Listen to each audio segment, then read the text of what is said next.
Sabemos que no es 100% verdad, que no hay líderes en Quito, pero la pregunta es ¿por qué no hay líderes empresariales? ¿Por qué no hay líderes políticos en Quito? A veces sentimos que es así y hay algunos datos que nos puede poner a reflexionar. La provincia de Pichincha, Quito especialmente, claro, aquí están las multinacionales, maneja al menos el 45% del PIB, pero más de la mitad en realidad no son grupos empresariales quiteños. Si los grupos empresariales quiteños más bien son más pequeños versus los de la otra ciudad fortalecida que es Guayaquil en cuanto al económico. Entonces, ese es un primer número en lo empresarial.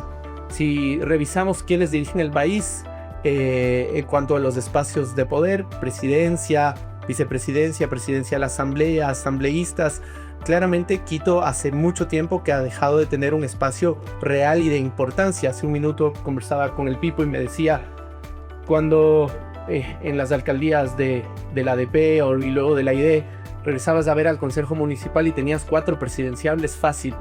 Eso no es la situación ahora, ¿no es cierto? Pero esto también nos conecta con una idea un poco de ¿el liderazgo de Quito es una nostalgia o es real? ¿Dónde está ese liderazgo de Quito? ¿Era porque estaba impostado tal vez por una estructura estatal? ¿O en realidad había un liderazgo? Y si sí lo había, ¿cómo hacemos para recuperarlo? ¿Es el mismo ese liderazgo que había antes el que necesitamos? ¿O es necesario co-crear otro? Co-crear otro que le hable mejor al país. No es el mismo país desde los 90s que el actual y claramente Quito está desconectado del país. Hay otros espacios donde la innovación brega muy rápidamente, como por ejemplo el tema gastronómico, donde Quito es líder nacional. Entonces sí hay espacios para innovar, pero estos espacios políticos y empresariales parece que falta algo de estructura que nos permita conectar. A veces cuando pensamos en liderazgo pensamos que es la posibilidad de tener influencia, y esa influencia puede ser basada en la legitimidad, ¿no es cierto?, del voto popular, democrático, o también un poco ahora tan de moda como en los años 30 del siglo pasado, los liderazgos autoritarios. ¿Cómo hacemos frente a una situación donde los liderazgos democráticos parecen flaquear, con una polarización donde quienes plantean ideas democráticas se ven como débiles, donde no polarizar parece que no es una vía viable para sostener un electorado, para sostener una aprobación electoral? ¿Cómo hacemos para co-crear algo? Y claro, la pregunta ya decanta en una crisis, y bueno, yo represento una firma de comunicación a la que nos dedicamos a las crisis, y me estaba acordando de mañana que en japonés crisis significa 2 cosas, ¿no es cierto? Primero peligro y segundo oportunidad. ¿Cuál es el peligro que tiene Quito de perder esa capitalidad, de generar y de impulsar la política pública y la lógica de hacer la política recta, responsable, estudiosa que en esta nostalgia de Quito tenemos? Y de los empresarios también, aportando innovación social, aportando una visión desde lo ambiental, desde la sostenibilidad. ¿Cómo hacemos que eso termine permeando hacia el país? Estamos encapsulados, estamos en una burbuja, pero termino con eso un poco la introducción, porque tengo unas preguntas y las respuestas de mis panelistas van a ser mejores que mis ideas iniciales, pero quería un poco traspasar lo que hemos visto en la lectura de la conversación digital a ustedes. Eso es un poco la conversación que hemos visto que existe alrededor de la falta de líderes de equipo. La conversación de hoy va a tener tres momentos, digamos, bastante obvios. Uno, ¿dónde estamos? Diagnóstico. Uno segundo, de qué valores necesita Quito. Y uno tercero, de cómo vamos en esa dirección. Y vamos a comenzar por Juan Montero aquí a mi derecha, y vamos a venir por la Nati, la Nat, la Michelle y el Pipo, como para que la cámara también nos siga con facilidad. No se olviden que nos están viendo alguna gente en vivo. ¿Qué pasa con Quito, Juan? ¿Qué pasa con Quito? ¿Qué pasa con los empresarios quiteños? El problema es que ya no produce Quito gente con vocación pública, o si la produce siente miedo del escarnio público que ahora está en política, porque no tienes que ser un gran político solamente en tu cargo público, sino excelente, no sé, en todos los otros aspectos de tu vida. Y si en algo fallas, todo el país va a saber. Y el peso de eso es enorme para los que están haciendo política y para los que están haciendo empresa, ¿no es cierto? Porque ya no hay empresario que no es ultramaratonista, digamos, hay como mucha presión social. Todos están cortados por la misma dijera, ¿qué ves que se puede hacer? Bueno, buenas noches con todos y muchas gracias por la invitación. Felicitaciones, me se acuerdo, Pablo, que fue una niña en el programa de Líderes para Gobernar. Estados Unidos va a cumplir 20 años, no es fácil.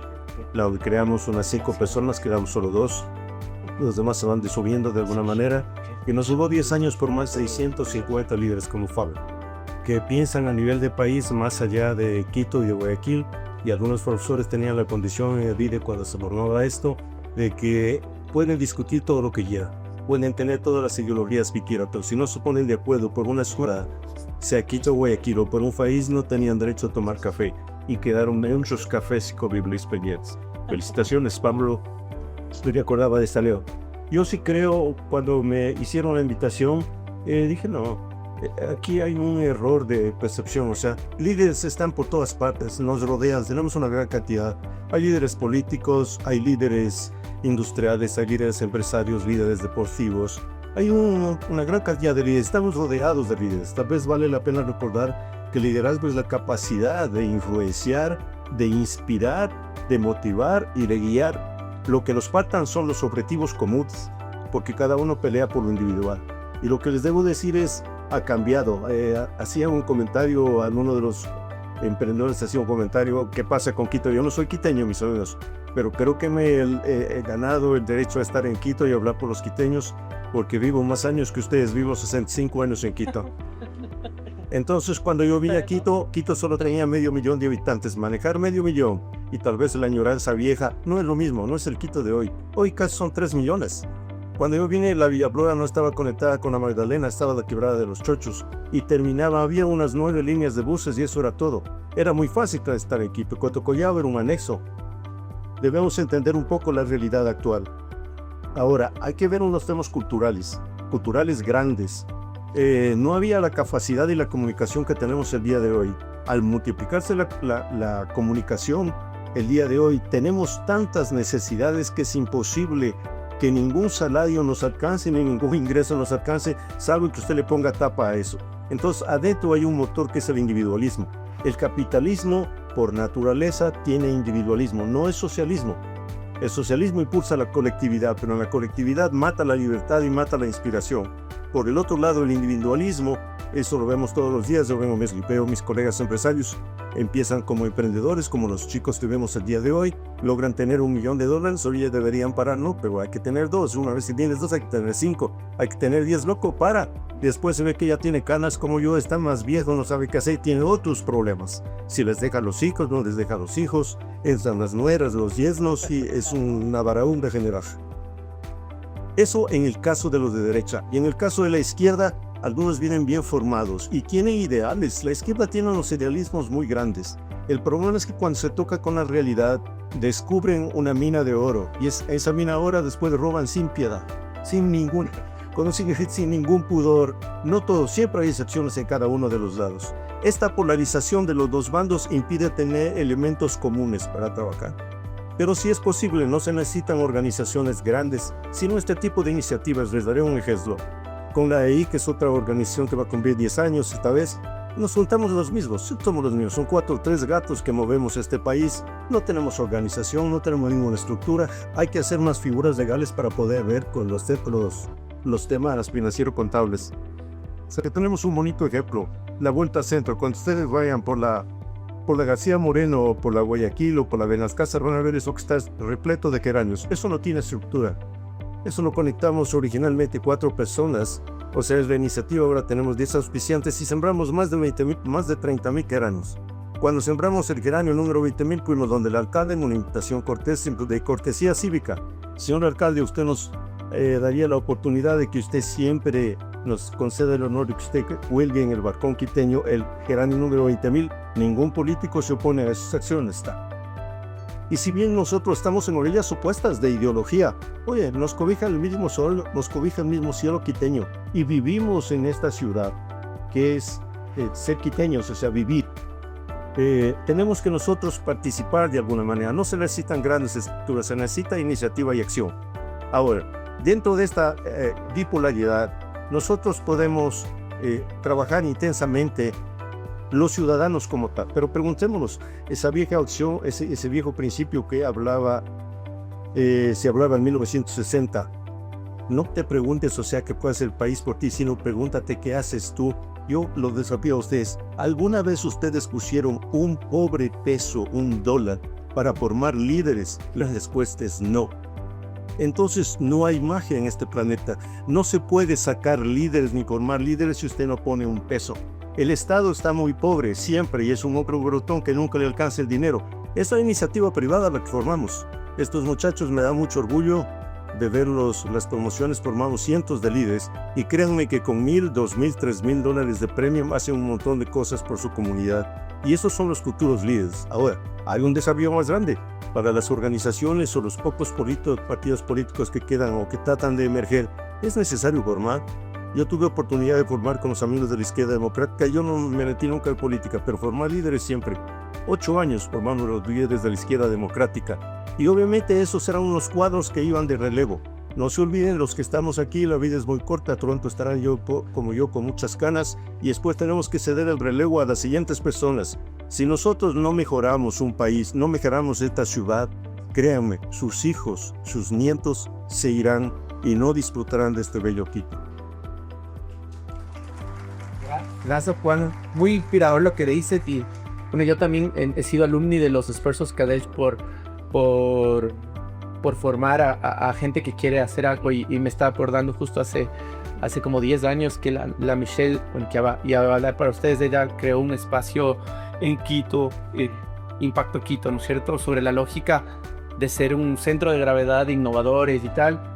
Y yo estaba tratando de crear un nuevo partido político, refundar un partido político viejo que era la Izquierda Democrática, y cogimos esa idea y dijimos, bueno, vamos a crear eso y vamos a ponernos a formar.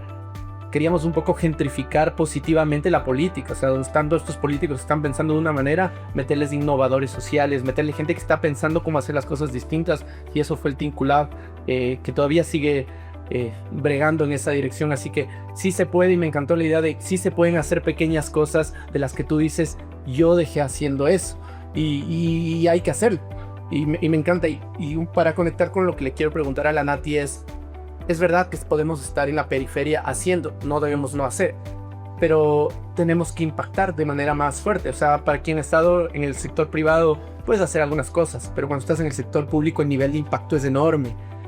Nati, vos asesoras a gente que quiere estar en esos espacios, a gente que quiere liderar el país, a liderar la ciudad, a liderar las provincias. Te quiero hacer una pregunta, ¿cómo ves tú? ¿Hacer política en la costa es más fácil? ¿Consiguen los candidatos con mayor facilidad el financiamiento? ¿Qué pasa con el empresariado quiteño? ¿Es un poco cauto, culposo, ausente? ¿Por qué? Codo, dice la Nat. ¿Por qué no apoya a los políticos? ¿Por qué no entiende que el país funciona sobre la regulación? Que hay que incidir, no solamente periféricamente, sino de frente. No hacer política, pero sí hacer creer, ¿no es cierto?, tener alguna brújula de para dónde deberían ir las cosas e impulsarla. ¿Cómo es verdad primero esa diferencia que te planteo costa-sierra? Y si sí la es, ¿cómo hacemos para destrabar? Sí hay. Bueno, para comenzar, les agradezco a todos por estar aquí. Siempre creo que es importante que se tomen el tiempo para escucharnos. Pues les agradezco muchísimo, y sobre todo esta noche están dos personas que para mí son importantísimas. Son mis dos hijos, que son casi universitarios, y creo que como futuros líderes, porque ellos hacen política desde el colegio, uno de ellos tiene su pequeña empresa, creo que se ha liderado en Quito. Y yo sí hablo como quiteña, yo soy nacida en Quito, criada en El Dorado, entonces sí.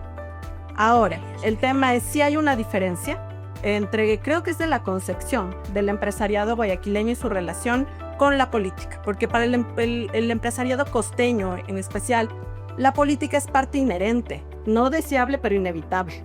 Creo que ellos tienen una lectura más de si no estás en la mesa, estás en el menú.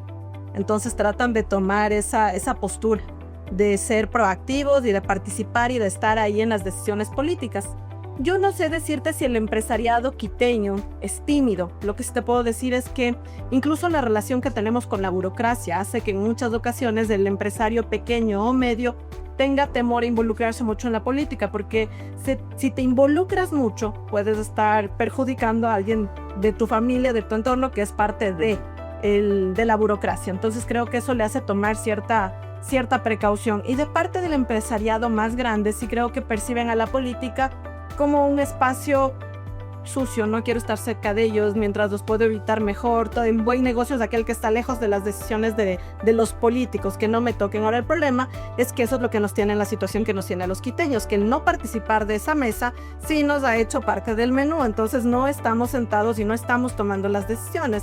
Hay que admitirlo, Quito no participa de estos grandes espacios de la toma del poder y de la representatividad del poder hace muchas décadas. Entonces, sí creo, Pablo, que el cálculo que ha hecho el empresariado quiteño, no sé si llamarlo por timidez, sí nos ha costado muchísimo a la ciudad. Gracias, Nati. Sí, un aplauso para la Nati. Quiero que lo que acaba de decir la Nati conecta perfectamente con lo que le quiero preguntar a la Nat. Porque ella es una joven política, una líder de opinión, ha sido candidata a vicepresidencial. No, Asamblea Nacional, perdón. Ha sido candidata a la Asamblea, liderando la lista de asambleístas nacionales, perdón. Muy joven para vicepresidente. Porque era muy joven para vicepresidente. Pero lo cierto es que sí has hecho el intento de estar ahí. Y yo, que he estado muy de cerca rogando a la gente que active políticamente, o sea, ven, activa políticamente, haz algo, o sea, tienes que participar, aquí este está el espacio, estas son las ideas, si es que estás alineado con estas, si estás con las otras. Te quiero hacer una pregunta, porque tu campaña, bueno, tus redes, tú las manejas fantásticamente bien. ¿Sientes que la conversación en redes sociales se ha costinizado? Digamos, somos muy acartonados los quiteños, estamos desconectados de cómo habla el país, o no, o cómo hablan los quiteños, sí conectamos con el país. Bueno, hola con todos, qué chévere estar en este espacio. Quiero empezar diciendo que siempre es lanzarte a un precipicio. ¿Por qué? Porque la política en países como el nuestro, de sucesos tan líquidos, cambia cada segundo. Entonces la coyuntura de hoy, bajo ningún concepto, va a ser la de mañana. Y lo que creo que es importante es tratar de sostener coherencia y congruencia dentro de las banderas que representamos. Entonces, hablábamos de liderazgos. Yo, más que hablar de si hay o no hay líderes de Quito, porque los hay, creo que es importante entender qué tipo de liderazgos queremos para la ciudad, porque ¿de qué nos sirve que mañana logremos hacer una coalición? Porque yo creo que lo que falta es coaliciones que impulsen un liderazgo. ¿Por qué? Porque el ser humano tiene intrínsecamente el ego, todos lo tenemos. Pero aparte, alguien que tiene liderazgo y alguien que tiene aspiraciones políticas, es evidente que tiene aún más ego. Entonces va a ser muy difícil que diga, yo voy a dar un paso al costado para hacer una coalición para que brille otro, porque eso significa que para que otro llegue a ser alcalde, probablemente tú tendrás que volantear, tú tendrás que ayudar en la campaña, y digamos, nadie quiere estar en la parte fea de la campaña, en las madrugadas de la campaña, en los recorridos de la campaña, en las gasolineras de la campaña, porque se vuelve en tu hogar una camioneta y las gasolineras se convierten en tu hogar, y si está limpia o bendecida, y si no, es eso o la calle. Y perdón que sea tan cruda, pero hacer política creo que se está desvirtuando muchísimo con el uso de las redes sociales, con esto de idealizar la política. Y se está desvirtualizando también el territorio con el paisaje político. Entonces, cuando éramos niños, no sé si recuerdan, la gran mayoría, y Pipo, tú dirás más, es la primera vez que comparto contigo y estoy muy contenta por eso, y con dos. Pero, por ejemplo, las campañas de antes, cuando yo era niña, empezaban con un niño generalmente del páramo, sucio, con moquitos, con paspa del páramo, y venía el político salvador, y durante toda la propaganda nunca le limpiaban la cara al niño, porque había una necesidad de, no sé si romantizar o qué, la pobreza, y evidenciar que este político, que generalmente tenía cualidades físicas de una o de otra manera, sea de izquierda o sea de derecha, pero digamos era este hombre macho, salvador, que llega y te salva, ¿no? Esta necesidad profética de que alguien te salva. Ahora tenemos una necesidad estética. ¿Por qué? Porque las redes vuelven a todo estético. Entonces, lamentablemente sí siento que en este relevo político mundial, porque no quiero que nos quedemos solo en Quito, solo en Ecuador, porque eso está pasando en el mundo y por ser importantes estos espacios, sí se estaba analizando muchísimo la discusión política. Primero porque somos generaciones que no sabemos lo que fue una dictadura porque no las vivimos. Entonces ya quedan como rezagos. Segundo, porque somos generaciones que ya ni siquiera vivimos lo que es una revuelta de calle. Y lo que estamos viviendo es que las democracias empiezan a dinamitar desde dentro. O sea, finges que eres democrático, pero te vas tomando de a poquito todos los poderes. Pero llamas a elecciones, pero tienes alternancia. O sea, finges que eres democrático, pero no lo es. Entonces todos nos enojamos en Twitter, todos nos enojamos en Instagram, volvemos un TikTok súper viral. Pero de ahí no pasa. Y lamentablemente las políticas públicas jamás se han logrado si no está en las calles. Y con esto no digo armémonos y hacémonos en ambas, no estoy diciendo eso. Sí, de acuerdo.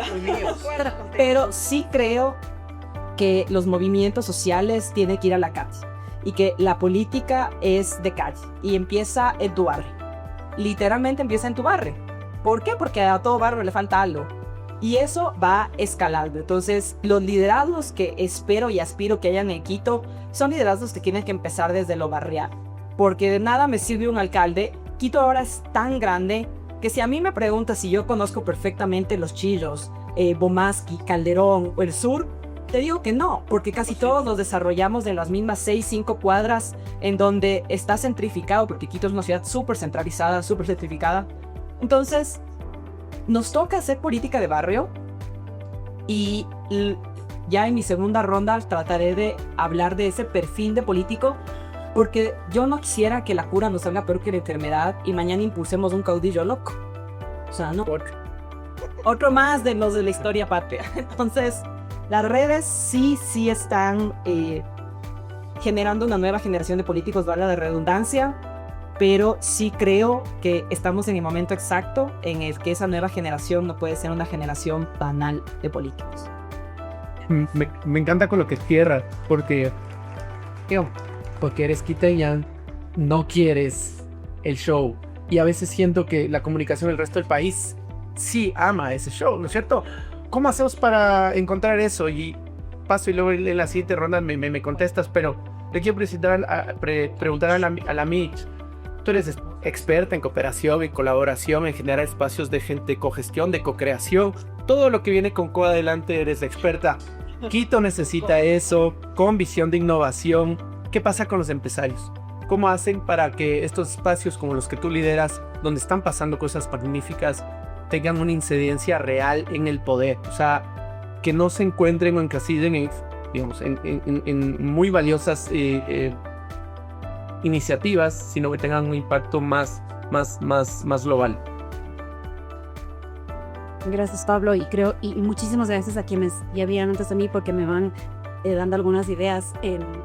Me perdonan si no tiene mucha estructura lo que voy a decir, pero me nace mucho. Lo primero es que acabo yo de regresar en enero de 6 meses en la Universidad de Yale, que es la universidad de Estados Unidos, y me dieron este World Fellowship. Es una beca de 6 meses en la cual te dicen, tome 6 meses, casa, sueldo, estudiantes, investigadores, piense.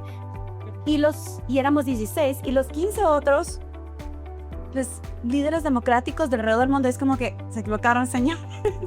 Yo no estoy en esto, ¿no? Éramos 4 en realidad, los del sector privado. Y para llevarlo a una conversación más global, nos invitaron esos 4 del sector privado y los 4 teníamos algo en común, que estábamos entendiendo al sector privado como un canal, como un camino para generar liderazgo público. Entonces teníamos una persona que estaba metida en transformar completamente la contabilidad y finanzas de acuerdo a temas climáticos, un sueco.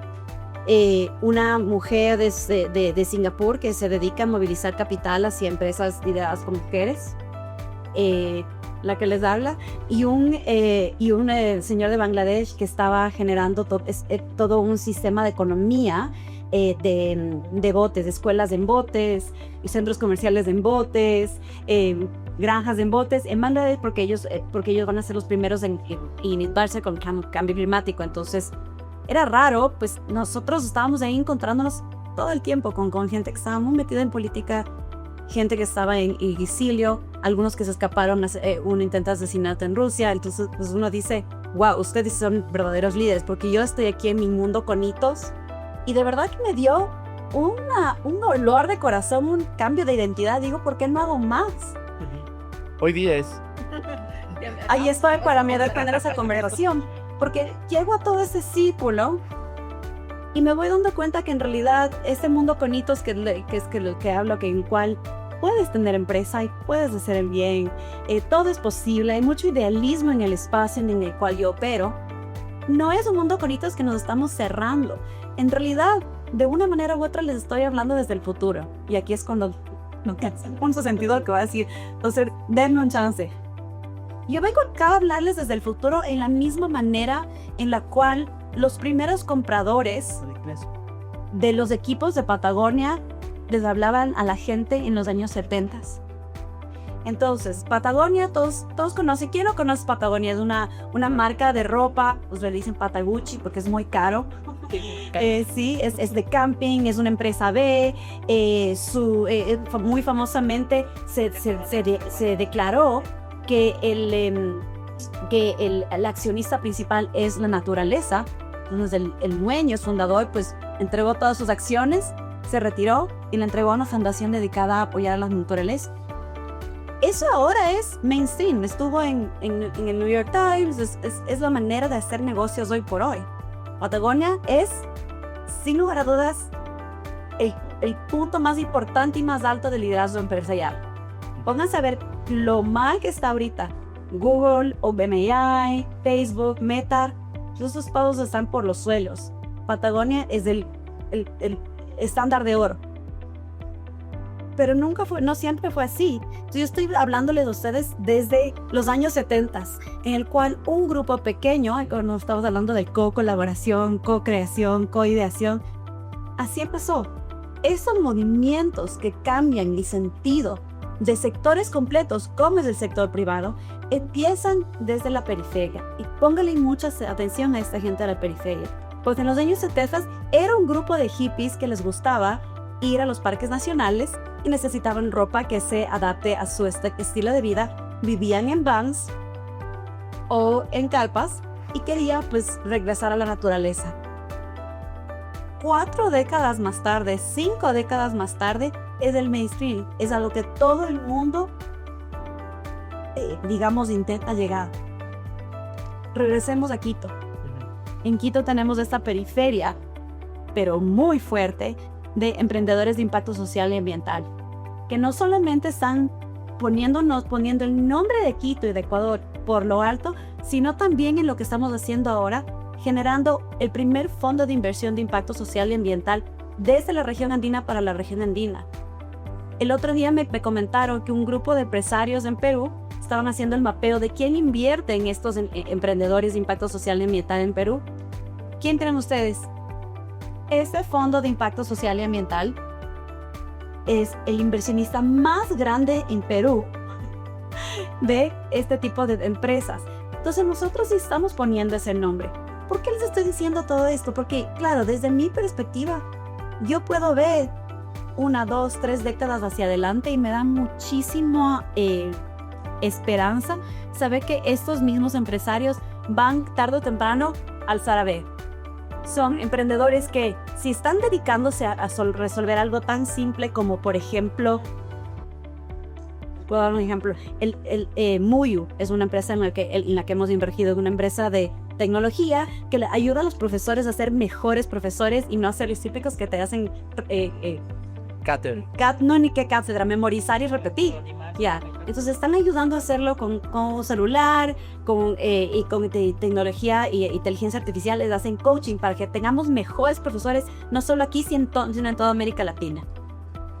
Yo sé que esos fundadores, marquen mis palabras, cuando hayan logrado lo que van a lograr, porque lo van a lograr, van a alzar a ver y decir, ok, ¿qué más puedo cambiar? Y es de ahí que yo veo ese camino. Yo estoy viendo como un camino un poquito más visionario, porque ellos tarde o temprano van a ser estos famosos atletas trisectoriales. necesitamos que estos emprendedores, empresarios que van llegando a su cúspide de haber generado este cambio público, pues digan que es mi turno. Y esto no es algo nuevo o de moda. Así era como cuando decía, cuando éramos niños, ¿no? Era un empresario que era un empresario bueno, ¿no? Que tenía su pyme, y como nuestros abuelitos hacían la empresa, ¿no? Generar mejoras para la comunidad, se aseguraban de que si la señora de al frente está enferma, pues todo el barrio venía y les traía comida. Así se hace empresariado. Esto no es algo nuevo de moda, es más bien retomar nuestras raíces y dejar un poquito lo que estaba diciendo Juan. Este capitalismo individualista en el cual la empresa es completamente arrasadora, eso no existe, eso no le va bien en nuestros países, tal vez en otros, y tenemos una oportunidad muy linda de que esos empresarios puedan convertirse en triatletas sectoriales. Aplauso. Te voy a preguntar después, pero no quiero dejar de decir, y es, porque tú dices, esto va a pasar en el futuro, solo que siento que la velocidad en las que pasan las cosas ahora son bastante más rápidas. Leí hace no mucho que hace 10 años tomaba más o menos 3 años en que una moda se institucionalice a nivel mundial, digamos, como la cafetería estilo Starbucks. Pero ahora la última gran moda fue este chocolate Dubai, ¿no es cierto? Ese tomó 10 meses. Entonces, que ojalá que la idea que estás planteando logre aplicarse sobre esta nueva lógica de tiempos, de viralidad y de rapidez. Estamos en la lógica del diagnóstico Beeple y tú, digamos, tú conociste de cerca y de adentro ese Quito que nos trae nostalgia, ese de grandes alcaldes, ese de grandes líderes, ese de visionarios que ponían la visión de para dónde debe ir el país, de la buena política, de una política de caballeros, de lead, real de ideas. ¿Qué está pasando aquí? ¿Cómo ves? ¿Hay mucha fragmentación? ¿Qué es lo que falta? Yo quiero hacer como un recuento, ¿no? Porque, es decir, el Ecuador vuelve a la democracia en el año 79 y ahí surgen dos partidos en Quito, que son la Democracia Popular, la Democracia Cristiana, y la Socialdemocracia, la IB, ambos de base alemana. Y eran los dos partidos de centro izquierda y centro derecha que comandaban la política desde Alemania y en buena parte de Latinoamérica. Y entonces el modelo era lo que ahora llamarían un ecosistema. Es decir, si yo quiero hacer política, me afiliaba o por lo menos asistía y me formaba. Yo pasé muchos años, primero, yo he vivido 20 de los últimos 40 años en los despachos de los alcaldes de Quito, se ve 7 hasta que la corrupción me ganó. Entonces, ya no pude trabajar. Y 4 presidentes, y he sido 2 veces visto. Entonces, conozco desde dentro mucho la política y progreso a vivir eso que es un mar de tiburones. Porque cuando Correa elimina los partidos y obliga a reescribirse y además habla de la democratización de la política, mató a la Coca-Cola y a la Pepsi, o sea, los dos partidos que pensaban. Porque Guayaquil y la costa, que me perdonen los panas de ese lado, pero para los bonos eso va a ser business. Exacto. Y la política es una inversión. De cómo esto es malo, y te dicen del frentoide. Quiere un puesto en el Petroecuador, hermano, el director. Entonces, o ponle de viceministro a mi pana. Entonces, con ellos, no digo ni por bien ni por mal, es así la realidad. Y uno tiene que jugar con eso. La primera elección de esto, como anécdota, perdí ganando la presidencia de Yamil. Y al día siguiente de la segunda vuelta por el 13 de julio del 98, 14 de julio, me llama una amiga que era mi ejecutiva de cuenta de Guayaquil. Yo tenía una agencia en este. Y me dice, sí que te cabía, pero tengo que decirte. Hay 2 gentes que se pagan $250,000 por un puesto en el directorio del PSV. Entonces ahí entendí cómo era y cómo era esa diferencia en la política. Y entendí que los 10 años se me había pasado pensando y soñando qué hacer por la salud, la educación, la UNE, los transportistas, tanta pendejada, no servía de mayor cosa si es que no entendía esa lógica perversa que tenía la política debajo. Entonces, pero de alguna manera, ese ecosistema que eran esos 2 partidos, lideraban la política. Pues cuando en Ecuador se discutía, vamos a reformar el seguro social, salía el Osvaldo Hurtado con el festivo y decía, Cordes ha hecho un estudio que justamente está predicando. Y a partir de eso, ese mismo opinión de los bandos les llevaban a Domingo Borja, que se pronunciaba, y luego esas dos opiniones les llevaban a Jaime Nebot, que se pronunciaba. Eso me lo dijo Jaime Nebot, yo lo pregunté un día. ¿Quién es tu think tank? ¿Con quién carajo tengo que hablar a pensar? Yo no tengo ningún think tank, tipo. Yo veo qué dice Borja, qué dice Hurtado y me pronuncio. Que a él no le hacía falta pensar, que yo tenía otros pendejos de la silla de pensar. Pero así es la política. Ahora, ¿por qué? ¿Qué cambió? Bueno, cambió el mundo, cambió la comunicación, se debilitaron los partidos, o sea, cambiaron un montón de cosas. Pero lo que no tiene la política ahora es un ecosistema, hablando de negocios, se hablan, las ciencias están sentadas con Luis, que son los capos de eso. Entonces, si no hay un ecosistema, es más o menos como no tenés equipos y querés hacer un campeonato de fútbol, de algún carajo así. So, yo me veo, o sea, Natalie luchando, ella dice que hay que recorrer los barrios, yo no estoy de acuerdo en absoluto. Ya sé, puedo dar 20 casos. Me acuerdo de una linda concejala de Quito que recorrió 400 años a Pelcabra y al final del día no ganó nunca. Porque hay que combinar, no digo que no lo hagas, que suele con una venta por la gente, ¿no? Pero hoy por hoy, quizás incluso es más importante las redes que antes.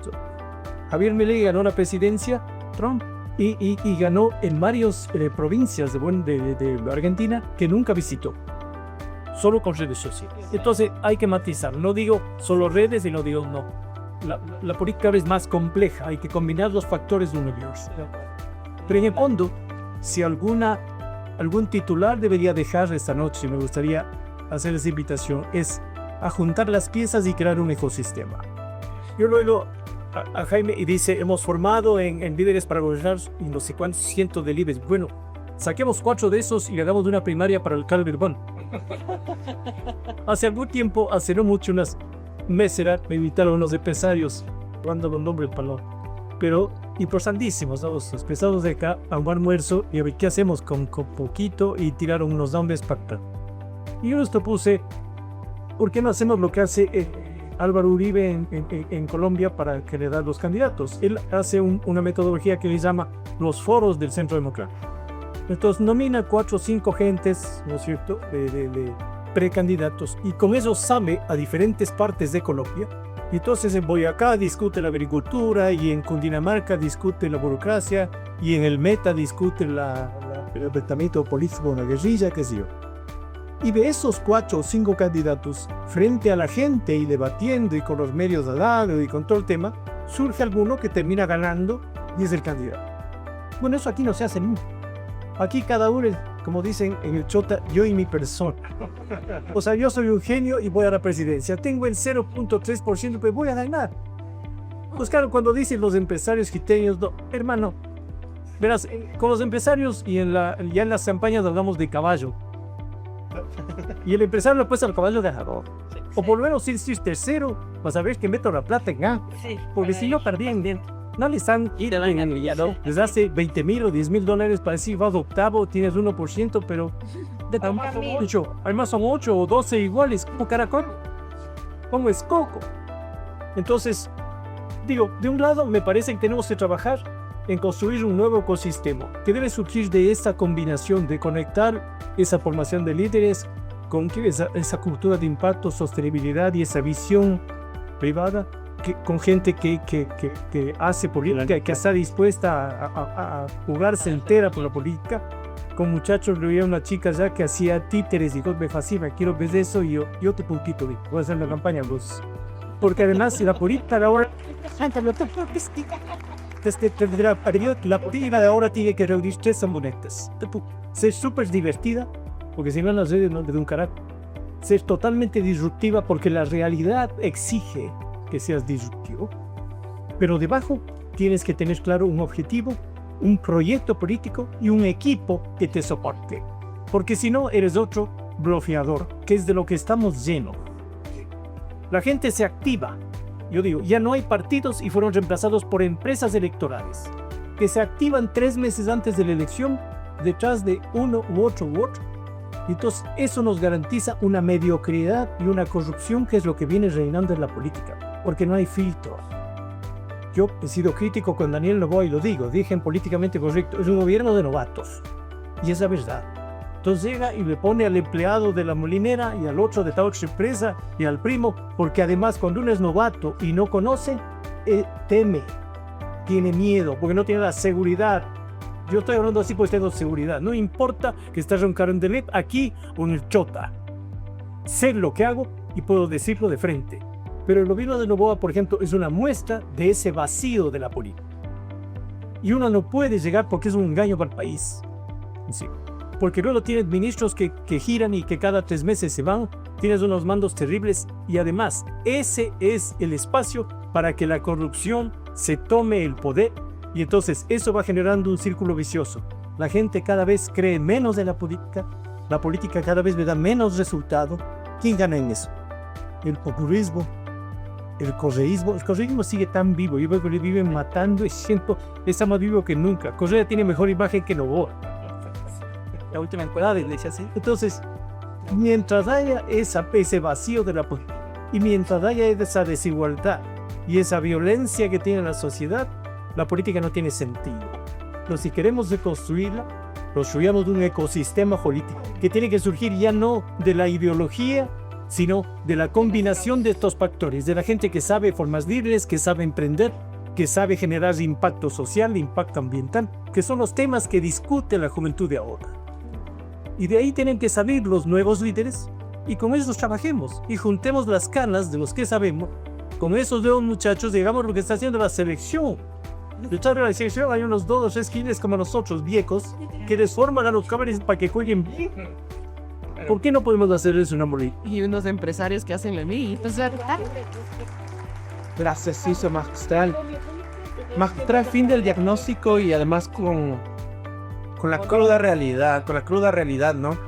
Pero siento que, bueno, hay un poco esta sensación de que así es, digamos, el mundo es polarizado, el mundo está buscando liderazgos completamente autoritarios y yo tengo una sensación, o al menos en el mundo del derecho, el momento en el que estamos se parece mucho a los años 30 del siglo pasado, donde la búsqueda de derechos, la constitucionalización de derechos se encontró con, en Europa sobre todo, gobiernos que se veían completamente, digamos, eficientes, eficaces, que levantaban el orgullo nacional, y ya sabemos cómo terminó eso, ¿no es cierto? Entonces sí creo que hay que plantar cara frente a esta lógica de autoritarismo, con algo que en ese momento hicieron muy bien los americanos y Roosevelt, la lógica del New Deal, los derechos, un poco conectando con lo que todos han dicho aquí. Es decir, yo sí veo que hay un espacio para trabajar pensándolo así, pensando en la identidad de los quiteños, qué significa ser quiteño y qué significa ser un líder en Quito, liderar, conmover, influenciar, que sí los hay, pero no están teniendo la capacidad de tener el impacto que la ciudad y el país necesitan, que sí han tenido antes. En esta ronda pregunta, digamos, respuestas más cortas. ¿Qué es lo que necesitamos para los líderes de Quito? Y ahí, Juan, pensando en la identidad del quiteño, ¿qué es eso que tiene que cambiar el quiteño para volver a conectar? ¿Qué es eso que necesitamos hacer para poder generar ese diálogo nacional? De personal. Yo la pagué, perdón. Sabe, personalmente es muy difícil cambiar las culturas. La cultura del quiteño es diferente a la del guayaquileño. Yo me acordaba muy bien, el Guayaquil es diferente. O sea, o nos falta oxígeno a los serranos, los ciudadetas. Yo soy de roca, de alguna manera igual de la montaña. Porque los dos son muy directos. Ellos tienen en un solo eslogan, define lo que es un guayaquileño. Es 2 cucharadas de sopa y mano a la presa. Punto, tío. Y te hablan directo. Yo puse tanto, quiero estar. El serrano es, oye, yo que trabajé por ti y todo lo demás. Espero que tú me llames. El guayaquileño no, depende cada día. Ganamos, yo quiero esto, ¿cierto? Bien, cambiar esa cultura yo creo que es más difícil. Y cambiar la cultura del país tampoco. Las culturas son buenas. Todas las civilizaciones que están en la vía es un poco diferente. Pero yo quisiera rescatar algo, les voy a contar una anécdota. Las anécdotas son más fáciles, las escenas de recordar que todas las palabras podamos utilizar. Yo hago el camino de Santiago, las piernas han caminado 1100 kilómetros desde Jalpied-de-Port, desde Francia hasta Tiristet. Y subo montañas también, me subo los volcanes, donde salía cualquier belleza que son y eso te mantiene físicamente y la cabeza muy limpia y puedes ver de manera general. Verán, si alguna vez van por Burgos, en el camino de Santiago hay un pueblito que se llama Ajés. Tiene 1100 años, quedan 20 casas. Y de Ajés apenas caminas no más de 20 minutos, mucho menos, caminando, te encuentras Atapuerca. En Atapuerca es una sierra donde los ingleses hicieron la rotura para hacer un ferrocarril y para cargar el hierro, que no lo encontraron, pero se encontraron antropológicamente una cosa espectacular, la cima de los huesos. El Homo sapiens tiene 300.000 años de existencia. Este le llamaron el Homo antecesor. Tiene 800.000. Los cráneos son iguales que los nuestros. No es que están achatados como los perros o los simples, no señor. Y se encontraron estas dos cosas formidables, la cima de los huesos y ahí la cima del elefante. En la cima del elefante hay un montón de niños, de huesos de niños preservados de hace 800.000 años. Y en el otro lado está en la cima de los huesos que encontraron 25 individuos. Perfectamente determinaron, siguen los estudios, siguen encontrando cosas curiosas, como por decir algo, descubrieron quién era de izquierda o manejaba derecha los músculos, a través porque tenían que rasgar las carnes con los dientes y matar a las madres. Es eso, o sea, este es un elemento salvaje.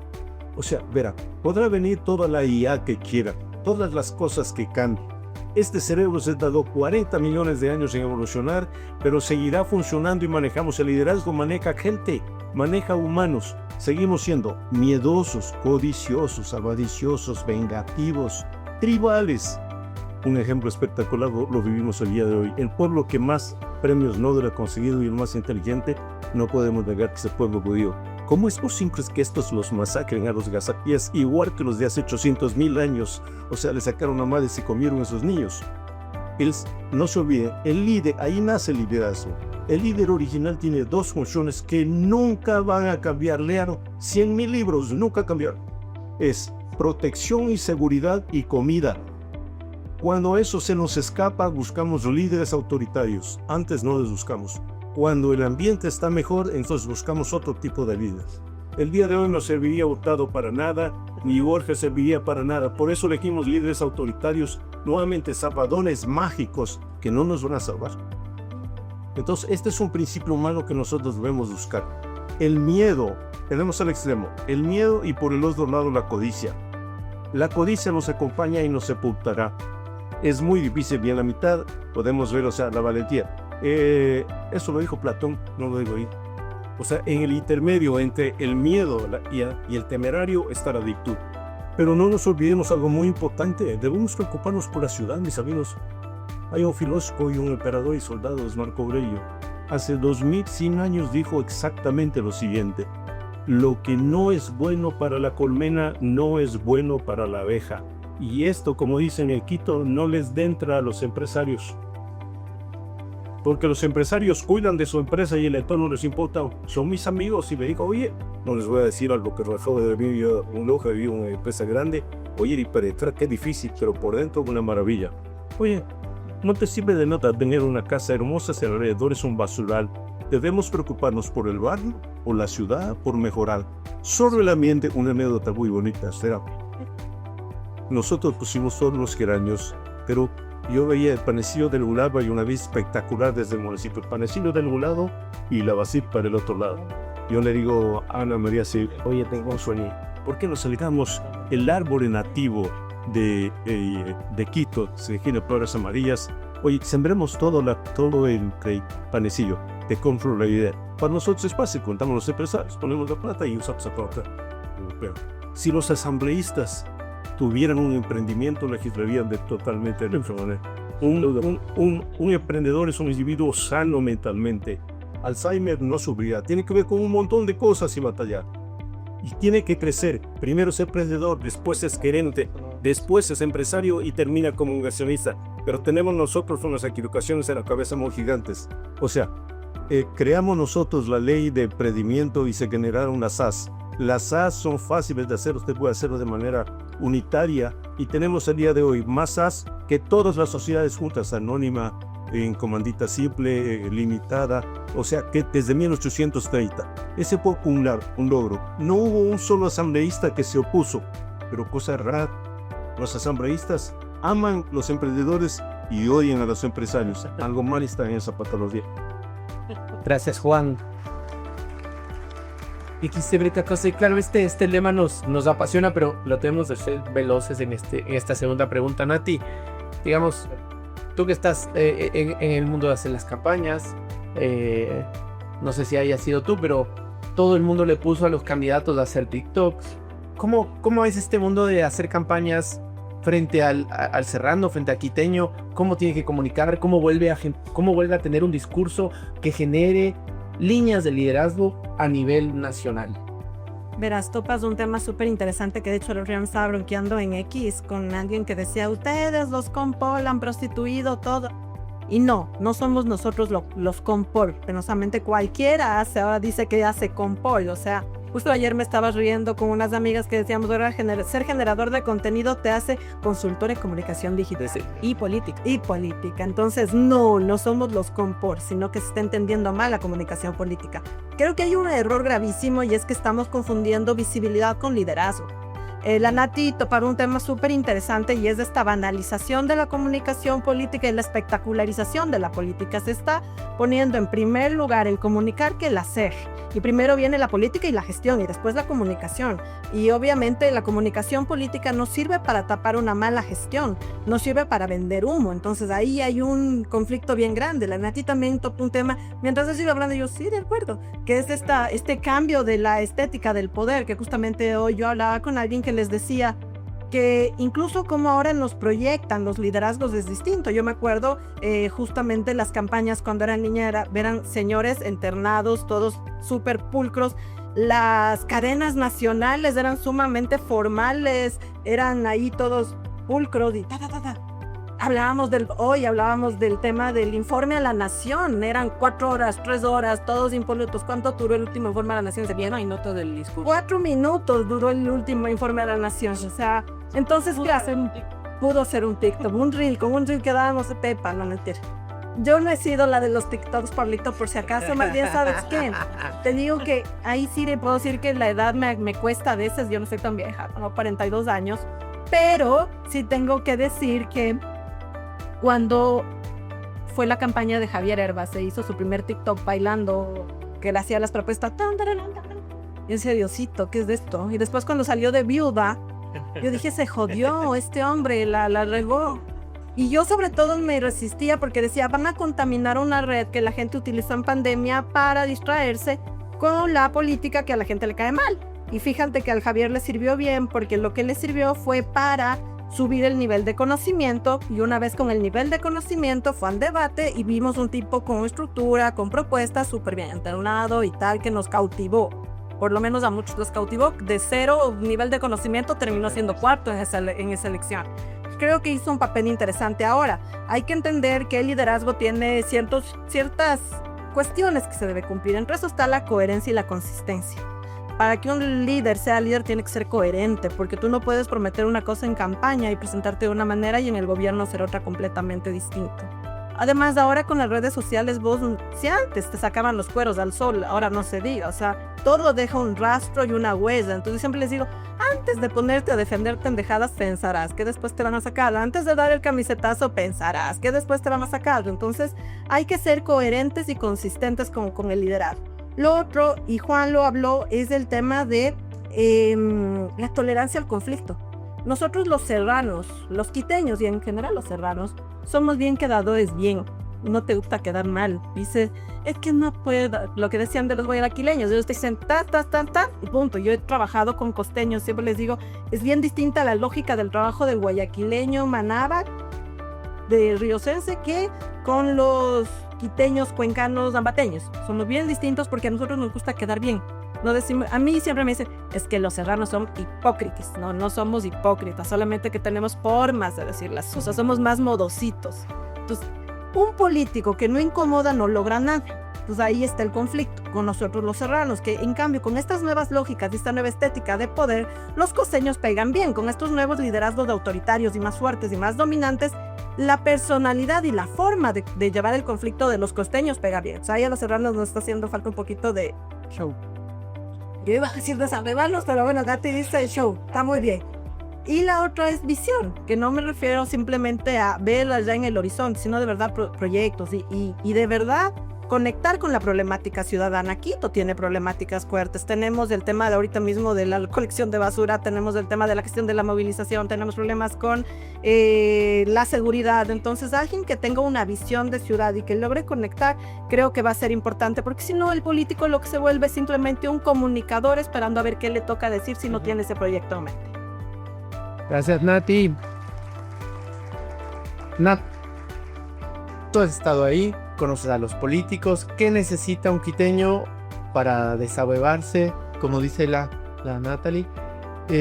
Y cómo hace para que, sin caer en ridículos, que nosotros también estuvimos con mi socio ahí en la campaña de Herbas, y fue un montón de emociones con el tema del TikTok y bueno, con un resultado súper positivo y con un trabajo, bueno, de una refundación de un partido de más de 2 años. En la siguiente elección en la que participó solo sacó menos del 0%, 0,3 me parece. ¿Cómo hace ese quiteño que quiere participar en política si es que no hay estos espacios institucionales de los que hablaba el PIP? O sea, no hay un partido con ideas donde te puedas ir y decir, aquí podemos hacer política. Y entonces caes en un espacio donde el poder puede hacer lo que quiera contigo. Entonces, si es que tú no perteneces a un partido, no tienes poder para repeler el poder, que es la base misma de la democracia. La única forma de poder repeler el poder es captar otros espacios de poder. Los partidos existen para capturar el poder. Para eso existen. Pero en Ecuador casi que no hay partidos políticos, mucho menos partidos políticos ideológicos o con una línea de pensamiento claro. ¿Qué le queda a los quiteños que hoy quieren hacer política y qué es lo que nos vas a proponer hacer? Las 5 P's. Las 5 P's, y aquí sí voy a romantizar la política. Primero necesitas plata. Necesitas plata y mucha plata. Porque hacer política y hacer campaña, si ustedes piensan que como políticos se van a hacer ricos, lamento informarles que no, salvo que seas un corrupto. Salvo que, o sea, que seas un corrupto, porque caso contrario la política lo que hace es que más bien te desfinancia. Segundo, necesitas un partido. La ley te obliga a ti a tener un partido y el problema es que también tenemos una crisis de partidos. Entonces, a mí me pasó, por ejemplo, yo en mi primera campaña participé con Otto Sonnenhorst y Otto no tenía un partido. Como fue la muerte cruzada, la idea era poder formar un partido a futuro y en ese momento se ocupó un vehículo que no hay ninguna mentira, yo incluso lo reconocía porque lo primero que te decían los periodistas es ustedes hacen un partido de alquiler. O sea, yo no estoy en un partido de alquiler, que estoy cumpliendo la ley. Obviamente busco uno con el que haya algo de coherencia ideológica, pero al haber una muerte cruzada, la idea es formar un partido. Nadie tenía partidos cuando hubo la muerte cruzada, más allá de quienes... Me refiero a nadie de los líderes emergentes. De repente tuviste un Jan que asomó con los cristianos, tuviste un Daniel Noboa que asomó con la 35 en su momento, pero auspiciado por el partido que toda la vida tuvo su papá. Y de repente tuviste un Otto Sonnenhorst y lo mismo con... Bueno, no me acuerdo. Villavicencio creo que sí estaba ya formando su partido. No sé si construir. Con Arias. Gente buena. Entonces, con construir. A lo que yo voy es, si no tienes un partido, podrás tener la otra P, que es la popularidad. Pero ahí vienen las faltas de convergencia. ¿Qué pasa? Que los partidos no tienen a alguien popular. Y los populares no viene partido. Y los dos no tienen plan. Ya. O al menos eso te mientes. Y lo más importante, que sería el plan de políticas públicas, o sea, esas 3 P's que son las más importantes, sin estas otras 3 P's, pues te vas a la P. Entonces, con mi lógica de las P, por eso no doy clase en lugares donde no me permiten hablar a ti. ¿Qué necesitas? Volverte cautivante. Y tú lo decías, Pipo, tú lo decías, Juan, o sea, el empresariado no va a apostar pues al caballo perdedor. Pero a veces para estar en el caballo ganador tienes que hacer concesiones que no estás dispuesto a hacer. Y eso es muy triste también, porque los partidos políticos no buscan personas que tengan un plan, buscan personas que obedezcan. Y ahí viene en donde la gran mayoría de líderes nos desmotivamos. Porque buscar una gran bandera que te genere el arrastre para que puedas llegar a un puesto de política pública, si bien es del bien mayor, el rato que te dicen, ok, pero tú no vas a tener ni voz ni voto, y básicamente vas a ser solamente ese rostro que jala porque hay algo de popularidad, dices, no, gracias. Y otros dicen, sí, gracias. Entonces de repente les ves haciendo lo que tengas que hacer por un voto, confundiendo likes con aprobación, que eso pasa muchísimo, muchísimo. Entonces de repente les ves haciendo todos los TikToks del mundo con miles de propuestas. Yo creo que, por ejemplo, en ambas bancadas hay cuadros interesantes, pero que no han podido bajo ningún concepto desarrollar sus reales propuestas. ¿Por qué? Porque ambos partidos políticos que hoy manejan el vaivén de la jugada en el Ecuador, ambos tienen un liderazgo caudillista en donde o haces o haces. Entonces también ese margen que ahorita se va a extrapolar a las seccionales, lo único que nos queda es la cohesión ciudadana.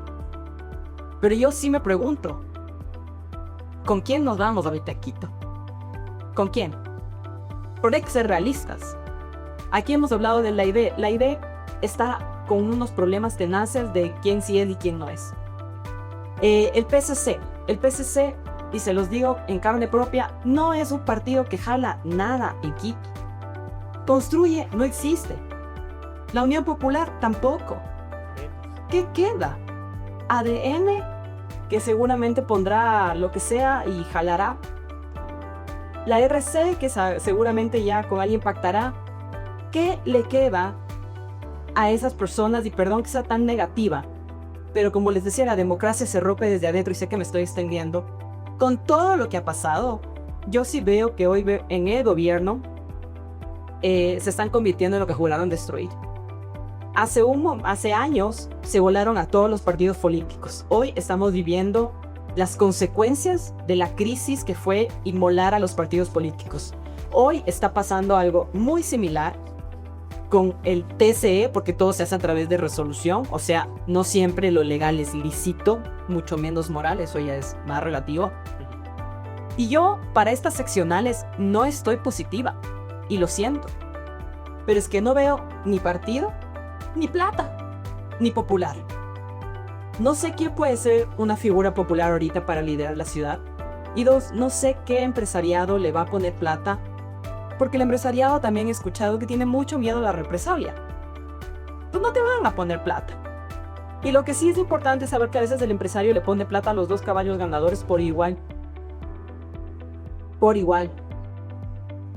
Hoy entiendo y lamento decir que yo no veo que el liderazgo pueda en aquí, y perdón si no te respondo, pero es que es la realidad. Lo otro sería venderte el idílico, y en un mundo idílico no vivimos. Gracias, Nati. Es verdad que estamos resistiendo los efectos de una arquitectura constitucional y legal que lo que buscaba era limitar la existencia de grupos organizados, colegios de abogados eliminados, colegios profesionales eliminados, partidos políticos eliminados, y además con el aplauso de los que ahora también están eliminados, que son los medios de prensa. Quito no tiene un medio escrito potente, los periodistas con dificultad, es decir, no solamente es los políticos donde no hay liderazgo, ¿no es cierto? Es en todo el ecosistema que tiene que existir para que exista política, para que exista democracia, para que exista debate. Mick, vos eres Positivo. por favor, danos estos granos de positividad, háblanos desde el futuro. Háblanos desde el futuro. Y en la primera ronda se habló del barrio. Yo tengo mucha fe a esa idea del barrio, y desde la identidad, digamos, antes los barrios tenían identidad, ¿no es cierto? Si eras de La Tola, eras Buen Ropón, y dependiendo del barrio de donde eras, algo significaba eso. Y creo que ser quiteño, desde la visión que tú estás planteando, tiene que significar de alguna manera: soy un innovador social, además es real, somos súper emprendedores, voy a generar impacto, voy a generar estos espacios desde lo que soy. Creo que Juan comenzó diciendo algo muy claro: no vamos a cambiar, pero con lo que somos, ¿cómo creamos lo que, digamos, esto que existe, ¿no es cierto? Es la materia prima de lo que podemos ser. ¿Cómo lo logramos?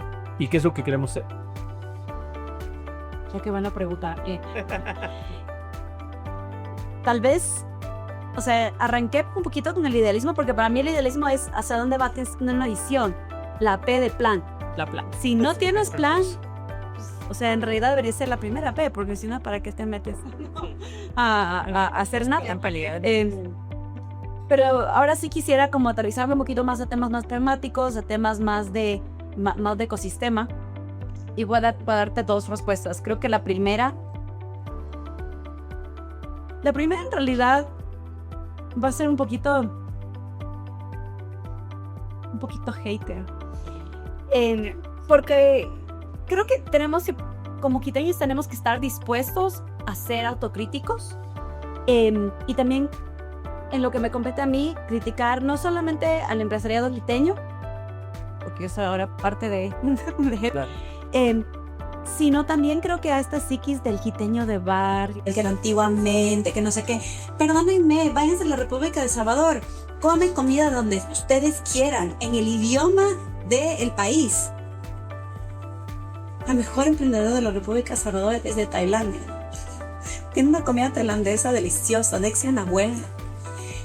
Y sin embargo, yo veo esta cultura quiteña de que, ay, los chinos, ay, el barrio tiene que quedarse como era, ay, lo patrimonial, miércoles, o sea, dense cuenta que somos una ciudad de 4 millones de personas, liderada por 100 familias que viven en Cumbayá. Y ahora, pues, ay, Cumbayá está lleno de gente, me voy a Puengo. Eso. Véanse en el espejo, veámonos en el espejo. Hay señoras que están en mi medio, que no les soporto, porque de eso se trata. Ay, es que qué feo, es que cursi como quiteño.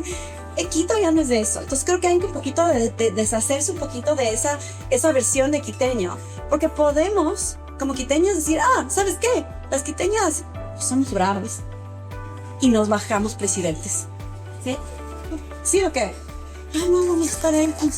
Entonces acá afuera mira, a mucha honra. Entonces creo que también hay que empezar a pensar de nuevo qué significa ser quiteño y tener un poquito de honra en esta versión del quiteño que es cosmopolita, que pone en alto el nombre de nuestro país en todas partes del mundo. Eso, perdónenme a nuestros amigos de Guayaquil, hay unos geniales que me encuentro en todo lado que les amo, pero son la minoría. La gran mayoría de gente que tú ves alrededor del mundo, Quito, Cuenca, ganándose los premios, diciendo, miren, Ecuador está genial. Entonces creo que también hay que un poquito también deslindarse un poco de ese quiteño tradicional que es lo único que va a ganar. No, en realidad el nuevo quiteño tal vez nació en Llano Chico, pero se fue de 10 años migrante a Madrid y ahora tiene una empresa de santería en el sur y está invirtiendo los poquitos dólares que tiene en una lavandería. Es el quiteño, súper cosmopolita, sabe inglés, ¿sí? Ya se viste de manera distinta y ¿saben qué? Le vale las familias, le vale, ¿sí? Le vale Pueblo, le valen las urbanizaciones. Y eso sí, nos hace un poquito distintos a los guayaquileños, que son todas urbanizaciones y yo me quiero poner con la gente de fuera de Durán. Eso sí es algo que debemos también rescatar. Entonces sí hay que ponerse un poquito, como decías, picante en cuanto a vemos. Entonces, ¿cómo he visto yo eso traducido al mundo empresarial? Pues es duro también, porque estamos viendo un cambio generacional de estas empresas que fueron construidas por abuelitos que trabajaron durísimo, tremendamente resilientes, gente que ha generado la mayoría de los empleos en esta ciudad, que va haciendo este cambio generacional. Y claro, pues como todo abuelito quiere que el nieto trabaje ahí. Lo que nace de algo familiar se convierte en un grupo tremendamente cerrado. Entra pues tú como empresaria. Tuve que entrar como emprendedora. Y hasta ahora es como, ay, qué linda la emprendedora, mi hija. ¿Y usted sobrina de quién es? De nadie, señor. De apellido también es de Loja. Y es eso, ¿no? Hija de quién soy. Soy nieta de un microemprendedor que hizo su vida pues, construyendo casas de venta familiar en Calderón. Mire cómo está ahora Calderón. Alguien me dijo alguna vez que debería retomar mis raíces de Lanca. Sí, voy a gastar. A punto vamos. Entonces creo que es un poquito ver eso. Ahora, vamos, quiero llevar un poquito de soluciones, ¿no? Creo que yo les quiero presentar 2 iniciativas o 2, digamos, luces de cambio que estoy viendo. La primera, Medellín. ¿Ustedes creen, si ustedes se van ahorita a Medellín, es más cosmopolita que Nueva York? ¿Ustedes creen que la gente de Medellín está como, ay, las familias antiguamente nos gustaban? No, están abriendo las puertas, dan la bienvenida a la gente. Ah, eres un emprendedor coreano, qué lindo, ve, te muestro, te presento, te abro las puertas. No están con estas cosas de racismos y clasismos y cosas antiguas. En Medellín se abren las puertas al negocio enseguida. Y lo segundo, ese empresariado sí entendió que las cosas van cambiando, ¿sí? Fueron los primeros en invertir en los emprendedores de Rappi. No porque son sobrinos nietos de no sé quién y son bien y no sé qué apellido. No, sino porque son gente que tiene muchísimo valor. Y ahí es donde yo quiero hacer el ciclo completo.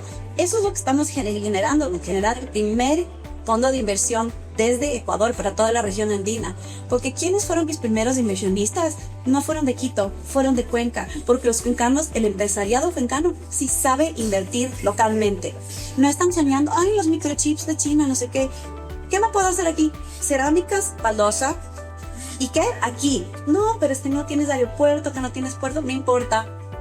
Desde aquí vamos a crear para el mundo.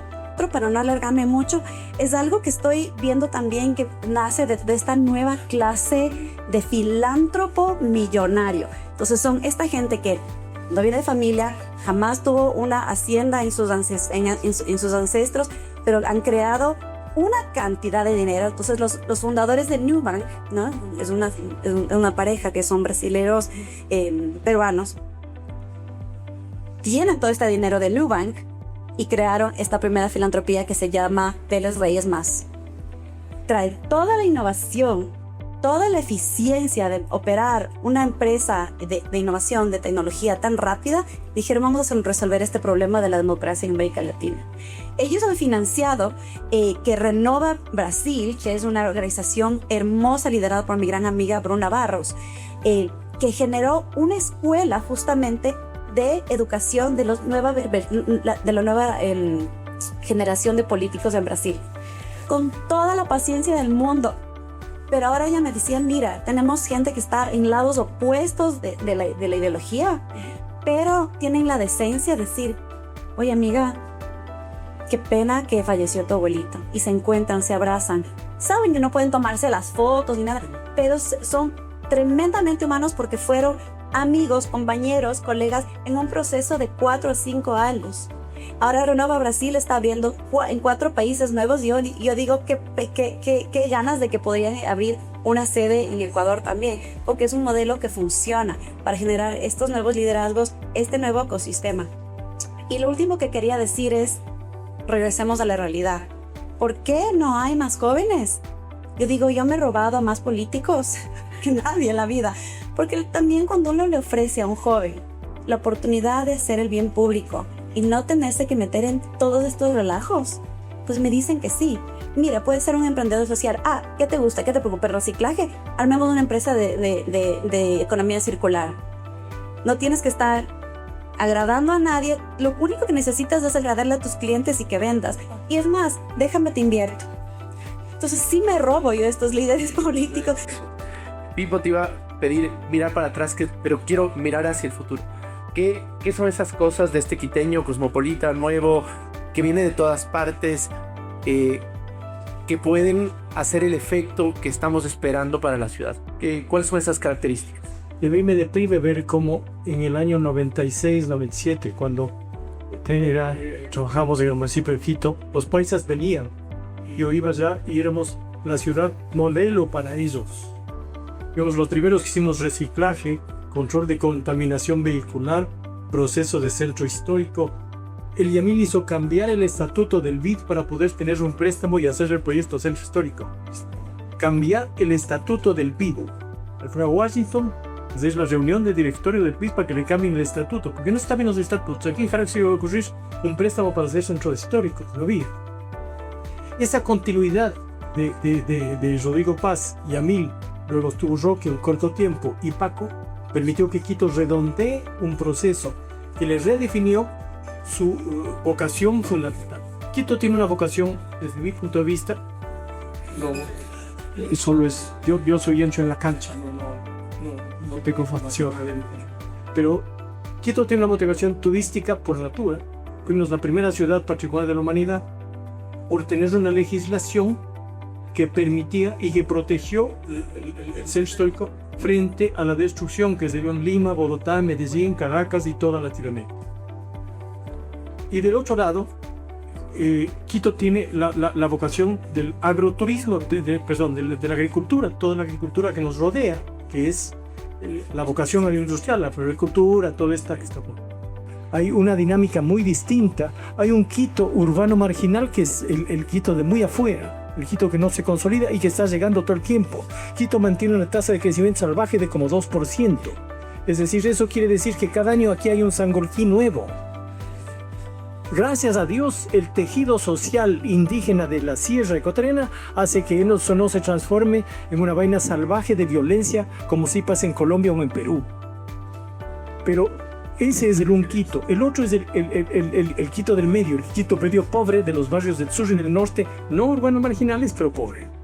Y luego tienes la clase media, el hipercentro que les llaman. Pero somos ahora una ciudad dividida. Somos los de arriba y los de abajo. Es decir, unos que tenemos para viajar, para tener celulares de $1000 de internet, y otros que estiran los billetes cuidando carros aquí afuera para llegar a fin de mes con 300 mangos y 4 bocas que alimentar. Mientras seamos así de desiguales, mientras no construyamos un proyecto colectivo de nuevo, la política es la posibilidad de construir y vender un sueño colectivo. Eso se ha perdido en esta puta polarización que es lo que vivimos. Entonces es mucho más difícil construir ese proyecto de identidad. Pero si queremos reconstruir, empecemos a pensar en el futuro. Empecemos a aprovechar el talento de muchos de los que están aquí. Yo entiendo que están aquí porque les interesa la política, su ciudad y el país. Y entonces empecemos a construir, a seguir estos debates, a conversar, a construir eso que digo. Así como construyen un ecosistema para emprendedores, así como se reúnen 100 veces para poner una empresa.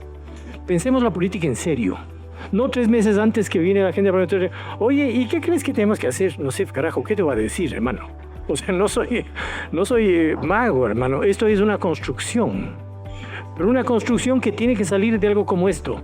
Tampoco es que si no hay plata, no. La plata es una consecuencia. Cuando los empresarios te ven como caballo ganador posible, no que estés primero, te ven cuarto, pero dicen, este viene bien, no subió de 1 punto a 7, yo le meto $10,000. Lo importante es qué haces con esos 10 luego, para que vengan 50 más. Y luego cuando tienes 50, ¿qué haces para subir? Todos los proyectos que han surgido han nacido así. A Correa no le conocía ni la madre 2 años antes de ser presidente. Y surgió en el departamento del Betín Acosta con mi tío Eduardo Valencia, el Betín Correa y el Lucho Maldonado. Esa era la revolución ciudadana y el proyecto que se llamaba el Ecuador Alternativo. Asimismo surgió con el Yamil, reuníamos la plata para comer una hamburguesa, no teníamos un mango. ¿Entiendes? Y así surgen todos los buenos proyectos políticos.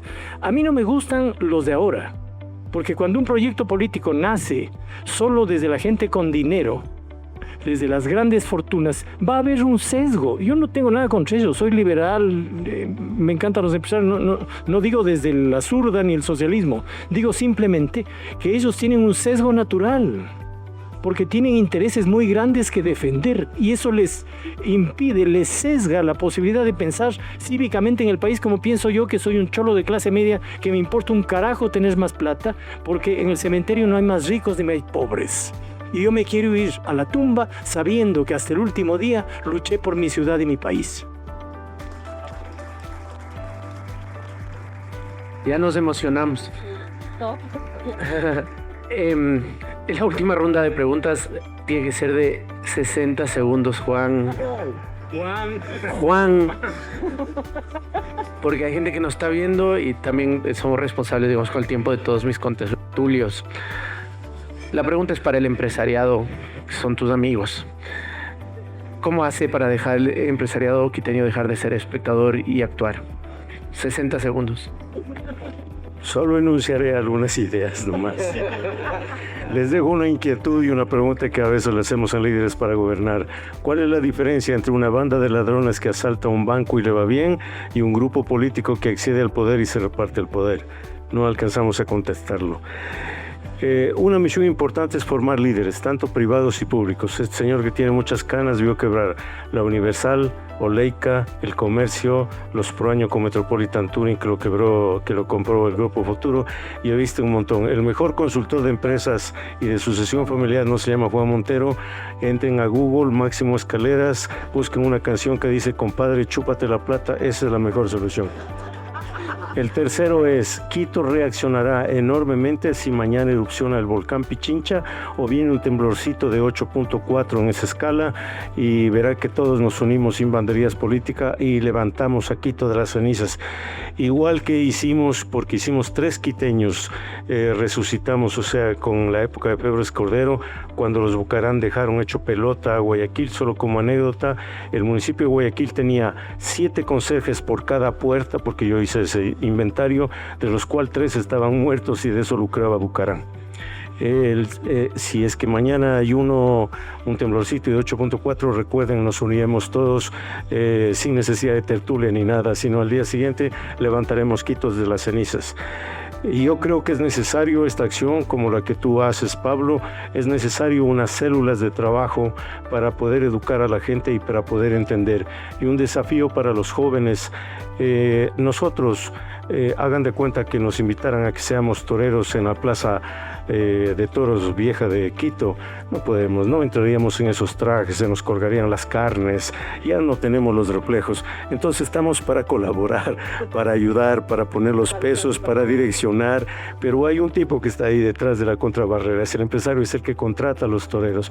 Esa es la función un poco de mis amigos empresarios, y yo quiero realentar algo que no le di en el clavo en 20 años, es crear un fondo para ayudar a los... La política es un emprendimiento. Todo emprendimiento lleva 5 años. En el camino uno se estrella, caes, no tienes que hacer, no tienes ni empleo. Debes tener una colchoneta, una red empresarial que te ayuda para que no abandones tus ilusiones. No es que te va a pagar todo un salario, pero que te ayude a cubrir tus necesidades y prosigues y le das la segunda vuelta. Cada vez que fracases, el primer fracaso de un emprendedor, que es 25%, has ganado 25% de experiencia, te quedan 4, porque a la quinta le pegas porque le pegas. Perfecto. Casi un minuto. Nati, te quiero preguntar por los partidos políticos. ¿Pueden crearse, impulsarse partidos políticos para Quito?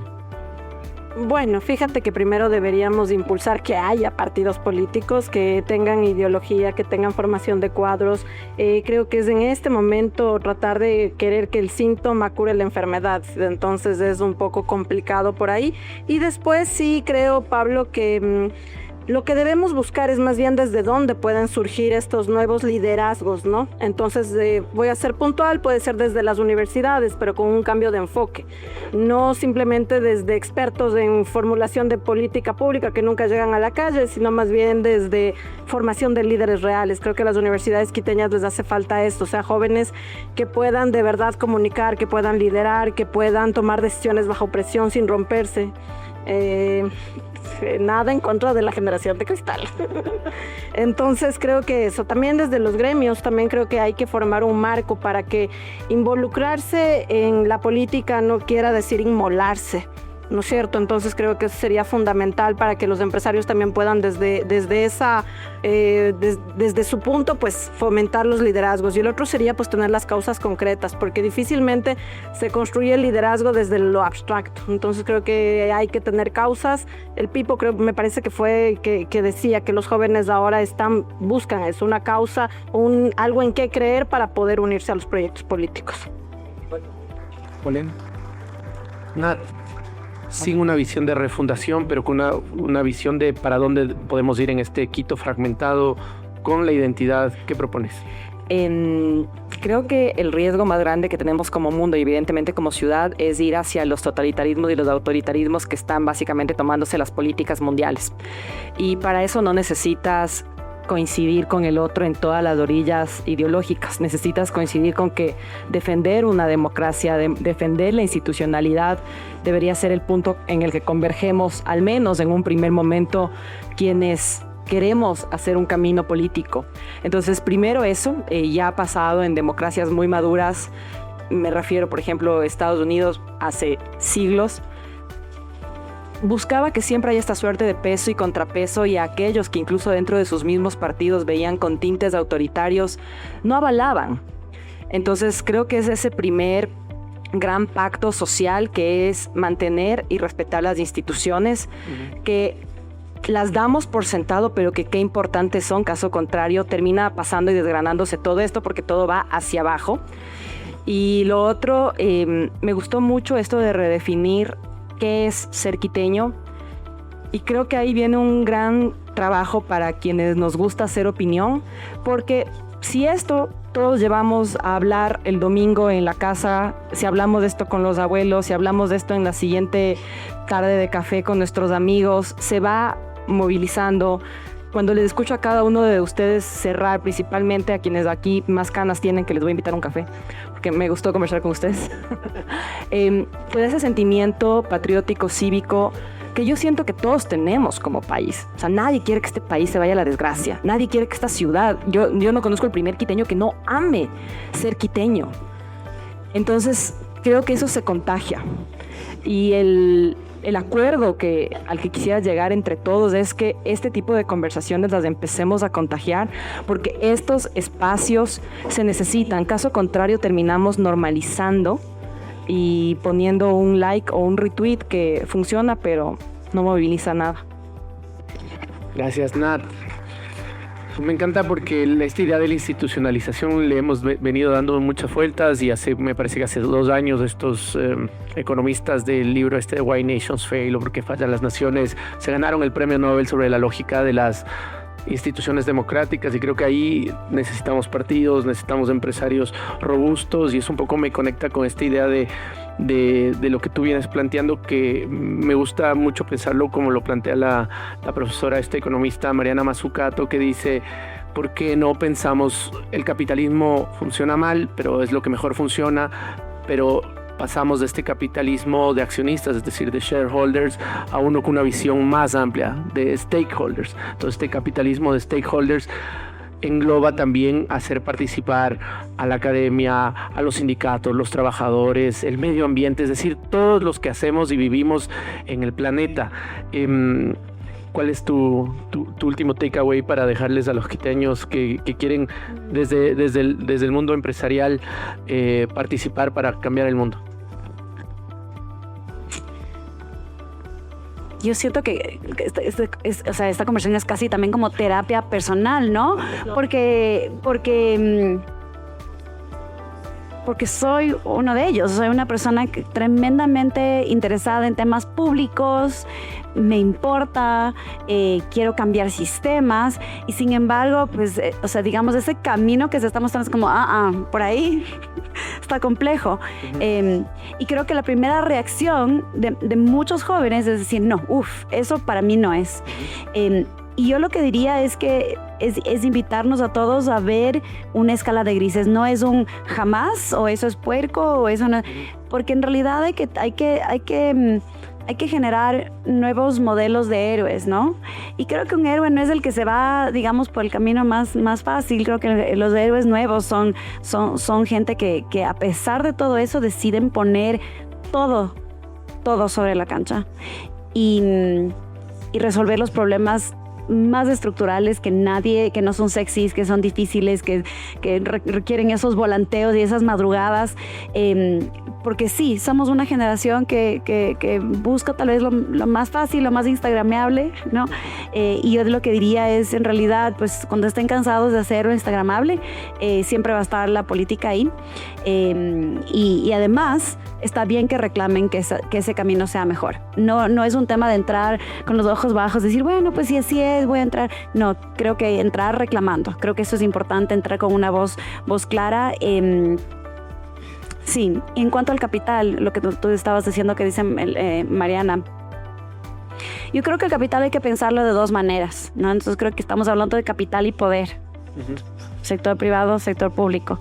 Pero yo creo que también estos 2 sectores, esa línea se ha ido borrando más y más, y hay empresarios que les gusta lo público, y hay muchísimos políticos pues, que les gusta también cambiar las cosas para el sector privado. Entonces, en esa escala de grises es donde yo creo que va a surgir la magia. yo creo que va a haber líderes que puedan, como decía, ¿no? Ser estos biatletas, triatletas sectoriales, por un lado, y por otro lado, yo quisiera decirles, bueno, pues así como hay capital, uno piensa que es dinero en el banco, el capital social es tremendamente importante. Y asimismo, como cuando uno piensa poder, solamente piensas en los políticos, el poder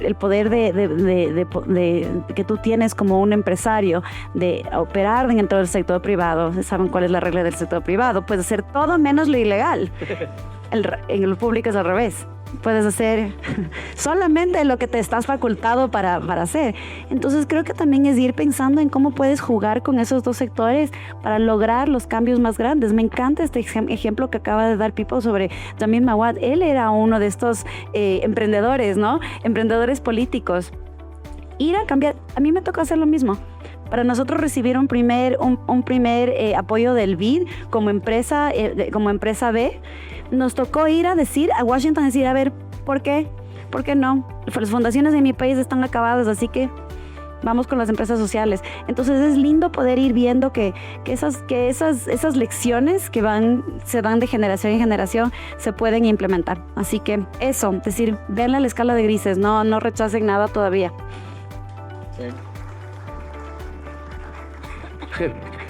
Quiero preguntarte algo más puntual, Pipo, y es, siento que se ha elitizado desde el capital la política. ¿Cómo hacemos que estas élites que tienen ese poder económico sientan la necesidad o se sientan obligadas a volver a reconectar con la ciudadanía? Yo no creo que las élites económicas son las que resuelven la política. Creo que la política surge desde esto. Y yo, si un mensaje quisiera dejar ahora, le tomo la palabra a Juan, que dice esta idea de crear un fondo cívico, en el fondo estás hablando, un fondo semilla para hacer buena política.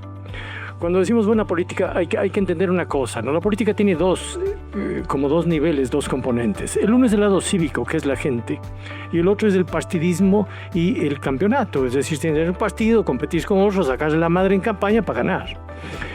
Lo importante es el otro, ¿no? Yo aprendí buena parte de este negocio con un consultor que Yamil trajo acá, que es Ralph Morfin, un gringo maravilloso, ¿no? Que como yo solo tenía un título de bachiller, pero pasó a ser parte de la primera generación de grandes consultores políticos de Estados Unidos, con Napolitan, Matt Rees y otros. Y compartí con él 7 años, muchas veces dormía en mi casa, se quedaba porque era un hombre solo y yo lo quise mucho. Y cuando en las primeras etapas discutíamos y alguna vez Yamil tuvo alguna disputa con otro político en una entrevista o algo, en nuestras reuniones de estrategia el Ralph nos dijo: política no es como box, usted no gana noqueando rival, usted gana conectando con la gente. Entonces aprendí la mejor lección de mi vida y que además la he practicado siempre. A mí me importa un carajo el enfrentamiento de los políticos. Porque cuando tú bajas a la calle, la gente dice: los políticos se pelean entre ellos y yo aquí sigo jodido. Eso te dice doña Rosita en el mercado, el taxista y cualquiera, y lo decimos nosotros. Entonces, en el fondo, ¿qué tenemos que hacer? Trabajar en crear ese nuevo ecosistema. Y ese ecosistema tiene que nacer de esta gente que sabe mover fondo semilla, que sabe mover creación de cuadros, que sabe incentivar. A ver, en el fondo la política ahora sería, imagínate solo, un movimiento gigante sería si movilizamos todo lo que es emprendimiento, innovación e industrias culturales. Ganamos de lejos, desde contralejos. No nos para nadie. ¿Cómo haces para eso? No es difícil, no necesitas un montón de plata. Necesitas un poquito de plata para situarte, porque además la comunicación ahora es más barata que lo que era en mi tiempo. Para ser presidencial con Yamil había que llegar con cheque de $1.5 millones a cada canal. Taca. Si no, te acaba la mierda. Ahora, con $100,000 haces una barbaridad en las redes. Entonces, si uno sabe, pero el problema no son las redes ni la herramienta. El problema es tener el proyecto, entenderle a la gente qué es lo que busca y saber liderar ese gran proceso de emprendimiento e innovación que es la nueva lógica de la vida humana. Y eso se puede hacer aquí desde esta mesa, de modo que yo, al tiempo que agradezco esa invitación maravillosa, Pablo, porque cuando vi la mesa me emocioné un montón sabiendo lo que iba a pasar acá y ha pasado. Yo quisiera dejar como resultado de esta noche el que hagamos un compromiso, los que estamos en esta mesa, de volver a juntarnos y trazar una hoja de ruta para decir cómo carajo construimos eso. Ojo, cuando digo eso, ojalá llegáramos, si logramos, ¿no? Porque uno si es disruptivo y rápido, sí puede llegar a incidir en el corto plazo, porque ahora además puede saltar. La Nati contaba el caso de Herbas, ¿no? Y Herbas, claro, saltó y hizo dos cosas. Ahí trabajó con él el crudo, el Gabo González, y el Gabo le hizo un par de cosas muy creativas, bueno como es, y le hizo disfrazar de viuda y tal. El problema de Javier luego, que además yo lo advertí en campaña y dije, hermano, trabajemos, déjate ayudar. El tipo se envaneció, no lo dio, y luego le quedó grande porque no tuvo proyecto. Y le cagó a la izquierda democrática y le mató. Porque tú tienes solo una vez pasa el tren. Ralph decía, solo una vez montas el caballo blanco. O sea, él montó su caballo blanco y se cayó, hermano. Y se rompió la columna y fue a la mierda. Porque luego no supo manejar nada, no tuvo proyecto y no tuvo sostenimiento. Pero eso demuestra que uno puede con 3 TikToks cambiar la política. Porque ahora ya no es cuestión de ir a Gamavisión y Ecoavis y Teleamazonas con cheques de 2 millones para que te pasen el comercial para ver si luego no. Ahora, si te mueves bien estratégicamente y sabes construir mensaje, seas disruptivo y divertido, sales. De modo que incluso si nos planteamos, sí podríamos incidir en el corto plazo. Pero tampoco debe ser esa la meta porque es demasiado pensar que, ok, en 3 meses cambio la patria. Pero lo que sí tenemos que plantearnos es, trabajemos para construir un buen proyecto político, construir líderes jóvenes, para juntar todo este montón de talento. El Ecuador es el país de mayor nivel de emprendimiento en la región de lejos, que luego tiene problemas porque le falta ecosistema, le falta Estado, le faltan cosas, de acuerdo, pero lo que sí hay es un gran deseo y creatividad de la gente, y Quito tiene un gran valor en eso, de modo que de esta noche ojalá salga ese compromiso de construir ese ecosistema y de trabajar juntos en renovar los liderazgos y hacer una nueva política en el Ecuador, ¿no? Gracias, Pipo. Este espacio se llama Mesa Chica porque en todos los lugares donde hay que tomar decisiones complejas se tiene una mesa chica donde se piensan las decisiones. Esta no es la mesa chica, es este espacio donde estamos todos y ahorita comienza quizás la parte más importante del evento, que es de encontrarnos. Además tengo unos libros de Juan Montero para los que quieran venir a ganarse ese libro, por favor vengan a conversar con el Juan y agradecerles mucho. Nos reunimos al menos una vez al mes aquí mismo o en lugares similares para conversar de cosas que nos interesa, para generar impacto. Hace un mes hablamos de salud, un mes antes estamos hablando del Ecuador 2.0, pensando en las criptomonedas, en fin. Sigan viniendo, síganos escuchando y sigan aportando, y le tomo la palabra al Pipo. Él sabe que nos encanta la política y trabajar y participar. Les agradezco mucho y le voy a dar la palabra a Edison Morales, que va a dar unas últimas palabras. Actual administrador de Tinculab, uno de los co-creadores de este espacio de la Mesa Chica. Este día, tomando las palabras de Pipo, que ha terminado esta Mesa Chica, sí queremos hacer algo y lo que estamos haciendo quiero presentarles. Estamos desde Tinculab con Codeis generando 2 proyectos. Unos primeros proyectos que serán estos pininos también en qué es lo que podemos hacer para generar nuevos líderes. Y así entonces hemos creado un primer proyecto que es el Leaders Camp, que es un bootcamp presencial de 3 días para líderes jóvenes de 18 a 35 años, sin experiencia previa, pero con muchas ganas de innovar, con muchas ganas de emprender. Y el segundo proyecto, una escuela de liderazgo, 80 horas en 2 meses, modalidad híbrida para jóvenes con vocación de servicio público y para servidores en etapa temprana de carrera. Así entonces también queremos incidir en la política, queremos incidir en los liderazgos, queremos incidir en que en Quito sí existan líderes y que además, si es que sí existen estos líderes, que sepan cómo poder resolver problemas. Muchas gracias.